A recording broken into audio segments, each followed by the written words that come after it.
2 men enter, 1 man leaves. Happy 40th anniversary to Mad Max Beyond Thunderdome. 40 years later, and we still don't need another hero.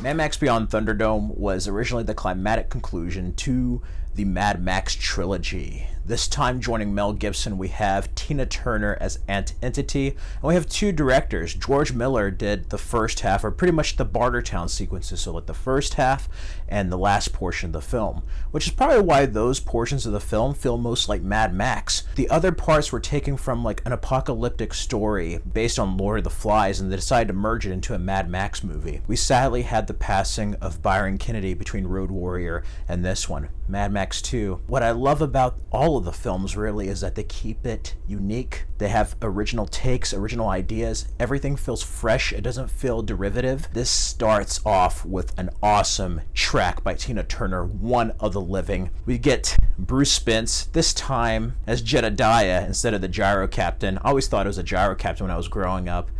He steals Mad Max's stuff. He robs him. So Max has to go to the nearest town called Bartertown, and it's pretty much where civilization's trying to rise up again, but filled with seedy criminals and just corruption everywhere. Outside of Aunt Entity, you also have Master Blaster. That's right, a little person and a big guy. Master and Blaster. Who runs Bartertown? Master Blaster runs Bartertown. So Max, to get his stuff back, makes a deal with Aunt Entity to challenge Blaster in a match of death in Thunderdome. Let's just say stuff goes sideways, break a deal, you must face the wheel. He gets cast out into the desert, and that's where a group of kids find him, and they believe him to be Captain Walker. Well, I have to tell you, Max, he ain't Captain Walker. He's a guy who carries Mr. Dead in his pocket. I love seeing Max in this film not only help another group of people like he did in Road Warrior and like he does in the other films, but like in this film specifically, he gains a bit of his humanity back. You know, you saw how stoic he was in Road Warrior after he lost his wife and kid. He was mad.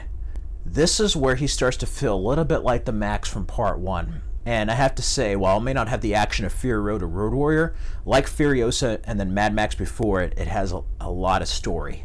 You can tell the heavier stories with the odd entries. And I remember seeing this on USA originally, and I was so confused because I saw Mad Max 1, and I thought this was the second film because the other one was just called Road Warrior. I remember seeing it at the video rental place, and I'm like, how did he go from like being an interceptor, like a police officer, to like being in the desert? Like that's a far jump in civilization. Well, when you watch the Road Warrior, it makes sense because that progression's natural. I remember seeing it next to Mad Max, and I'm like, why is it in the M's? Like, that looks like Mad Max. Mel Gibson's in it, but it looks like a ripoff of Mad Max. Well, it was Mad Max. I was like 8 years old when I saw this. And for the only PG-13 Mad Max, it's not a bad film, actually. And it's still pretty edgy. I love the introduction of Mel Gibson's Max in this with the long hair, him going to Bartertown, having all the weapons there, you know. But then I also love how he's dealing with these kids. There was supposedly a deleted scene in the We Don't Need Another Hero music video. Another wonderful song that's at the end credits from Tina Turner in this, where he has flashbacks of his wife's death and he realizes that he's become just as bad as the people who killed his family. So you get a little bit of redemption for him, but what makes this is when one of the kids goes off, they go to Bartertown, and there's this whole chase sequence.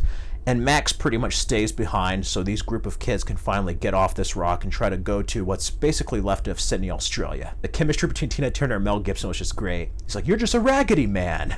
And she respects him. And Max gets a bit of his soul back and a bit of humanity as he wanders off into the wasteland that maybe one day he'll return. And I like that glimmer of hope. This was like a perfect conclusion to the trilogy.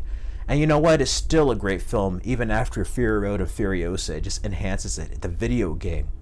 This is just another wonderful entry of the Mad Max series, and for those who are new to the channel, the Mad Max films, the original 3, inspired me to be a filmmaker. It just showed me a brand new world and what was possible, and it was so different from anything I was seeing at that age. I watched a lot of R-rated movies on video. My parents were cool. It didn't affect me one bit, but I just love this trilogy and this film.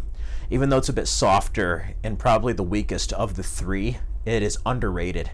in its own right, and it's up there with the other two in my opinion. Like, there's some moments that are better than Mad Max 1, but then Mad Max 1 just like edges it out a bit with like the brutality of it, and also George Miller being there. You could tell the difference when George Miller came back to it fully, and you could tell, like, yeah, that's the sauce that was in there in the first two with the recipe. But overall, for a PG-13 Mad Max, this is still better than a lot of movies today. And it's iconic, and I can't believe it turns 40 years old. I mean, think about it. This is before Mel Gibson was even in Lethal Weapon. Like, wow. And it took a long time for a sequel. We almost had a couple attempts at Fury Road. You could check out my retrospective on that for its 10-year anniversary, but I just wanted to reflect on Mad Max Beyond Thunderdome because it is just an iconic film. And to me, it reminds me that we don't need another hero with Max Rockatansky, the Road Warrior, Mad Max. I'm going to go listen to One of the Living and We Don't Need Another Hero and watch Thunderdome for its anniversary.